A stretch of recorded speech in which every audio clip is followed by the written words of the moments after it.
And this is where the fun begins. Hello guys, this is UniversalGiant, and welcome back for more of the Sinnoh Pokémon League. After hitting our heads on that wall because we were too stupid to walk through the door, we advanced to the third Elite Four member, Flint! And unlike Diamond and Pearl, he actually has a team of fire types. Sinnoh has so few fire types that you'd think this guy has, like, nothing, and in the Diamond and Pearl games, I think he had maybe 2 fire types at most.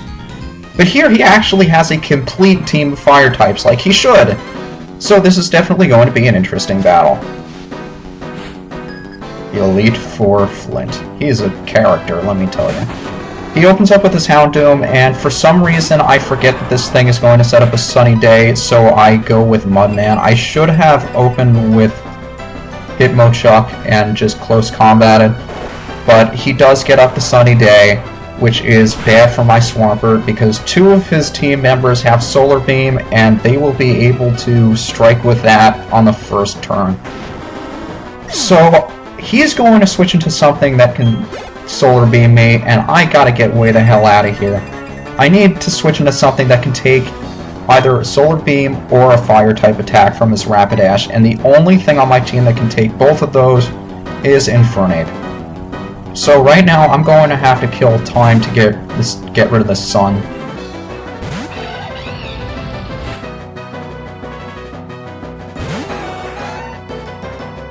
Now I decide to go with Flamethrower just to gauge how much it does in the sun, because it should pretty much negate the not very effective. And yeah, it does about half, but I'm thinking I'd rather go with something else. Rapidash goes for a bounce, which is probably going to do some decent damage to my Infernape. I decide to switch into something that can take the bounce, which is my Rotom. And even though I'm not going to be able to outspeed this thing on the next turn, I'm thinking I'll be able to take its next attack, because Rapidash isn't really known for being very powerful, just being very fast. So it does get off this Solar Beam, but because it doesn't get the same type attack bonus, it shouldn't do too much to me, and it surprisingly does very, very little. So I get the Thunderbolt off, that should take care of Rapidash.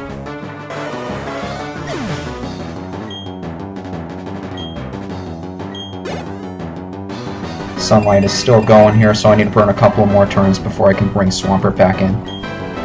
I think I'll be able to get rid of the Infernape using Phantom. I'm not sure why I stayed in with him. I guess I thought I'd be able to outspeed that thing, but I guess not. And because the sun is still up, Flare Blitz is going to do a crap load to anything. So I just sacrificed Phantom for nothing. But I am able to get rid of the sunlight there, which is nice. So I can bring in Swampert! He decides to go for an Earthquake. Not being stabbed, it's not going to do much to me at all because I have pretty good defense. And Swampert decides to show this thing how Earthquake is done. And because Infernape doesn't have very good defense, it goes down in 1 hit. So now that Swampert is out, he's going to bring in his Magmortar, because Magmortar also has Solar Beam. And I'm thinking, even if it decides to charge up a Solar Beam, I'll know to switch out of here, so I decide to stay in with Swampert. He charges up a Solar Beam, while I go for an Earthquake. And even if this Earthquake doesn't take it out, I'll be able to switch into something to deal with the Earthquake. So, not too worried if this thing KOs or not. It winds up knocking it out in 1 hit, which is very nice. And Swampert gets his much-deserved level up. So he only has 1 member left on his team. It's Flareon. Flareon's not much of a threat, so in it comes.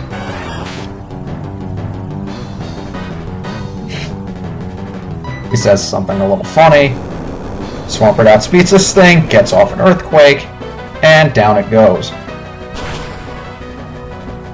So really the only thing you have to worry about is the Solar Beams if you're going to be using a Water type, otherwise Flint isn't much of a threat. The only thing that makes him challenging is that you faced so few fire types in this game, you may not have a good enough counter to his team.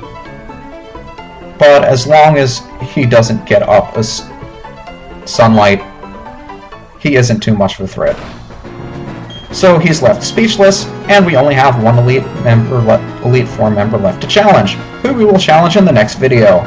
See you then.